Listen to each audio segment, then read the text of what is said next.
This is ZNS Total Sports.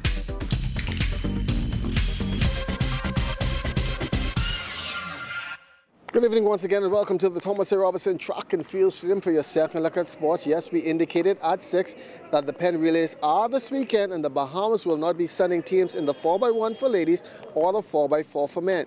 George Clare explains why.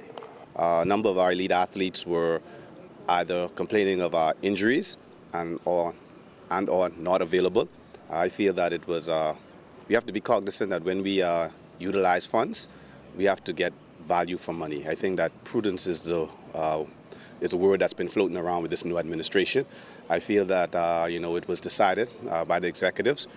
We looked at the names. We also we kind of leaned on the expertise of also Henry Roll, one of our great coaches up at Auburn University, and it was decided that if we couldn't field a very competitive team up to the standards, that we would not waste money, and we would utilize that money to seek better opportunities later in the year when we have stronger teams and a more realistic chance of meeting the goals, which is to qualify our relay teams. The National High School Soccer Championships also underway. This is a busy day for sports. Teams from Grand Bahama and New Providence from the private schools and the government schools are the only schools here this year. But coordinator Evan Wisdom says next year they're looking into making it much bigger.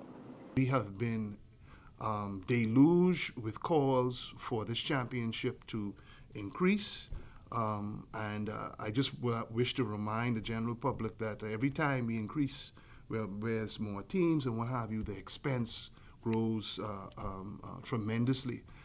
We've had parents calling with regards to letting it go to the junior division, et cetera, et cetera. All of those are things that the Ministry of Education, Ministry of Youth, and the Bahamas Football Association would have to look into. Still on school sports, the government schools are into softball and baseball for boys. Jonathan Benson was in the stand yesterday for the call. The CO Walker Knights and GHS Magic senior boys playing in the game of the day. Up by 1 with 2 out in the bottom of the fourth, GHS could taste victory, but their defense let them down at the worst possible time.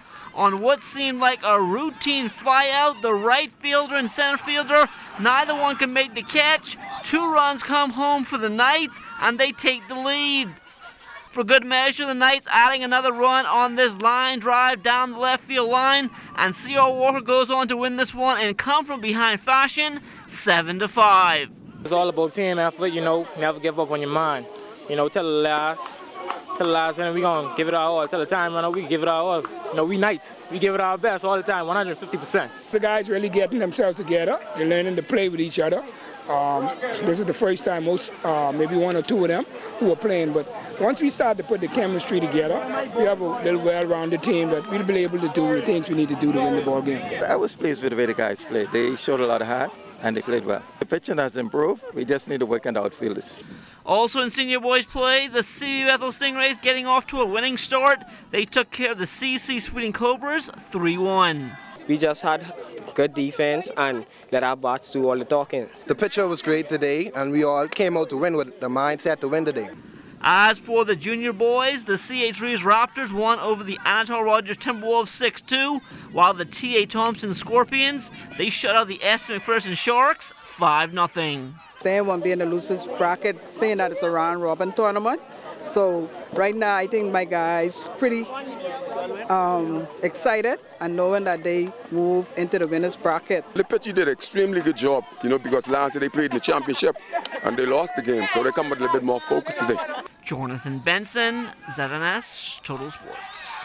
The New Providence Softball Association will open its 2016 season tomorrow night right here at the Blue Hill Sporting Complex. It's about the fanfare and fans this season.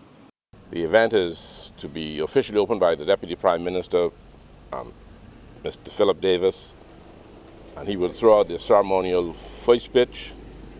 Our first game will be a females game between the champion and contenders of last year, followed by a men's game.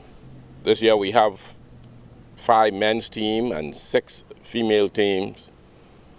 We have a new team that comes from the JBL League. Our emphasis this year is going to be development, and particularly with the female as we embark on our walk towards 2020 when female softball is reintroduced to the Olympic game. While the New Providence Softball Association is getting set to open their season, the Bahamas Government T. Palmetto Softball Association, they have not gotten things straightened out. We are waiting on elections right now. Elections supposed to be held today. Most of the team representatives are here, so you can see in the back of us. Also that we received a call after 4 today and said that there won't be no elections today due to the fact that the ball didn't come off what they supposed to have last week. So all the team members and representatives are here this afternoon, which in hopes that we will have an elections today. And as you can see, they are quite upset. And that's going to do it for your second look at sports. Once again, don't forget, coming up at 8:30 right here on the ZNet Television Network, the rise of Buddy Hield. Make sure to get your popcorn and all you'll need to watch it.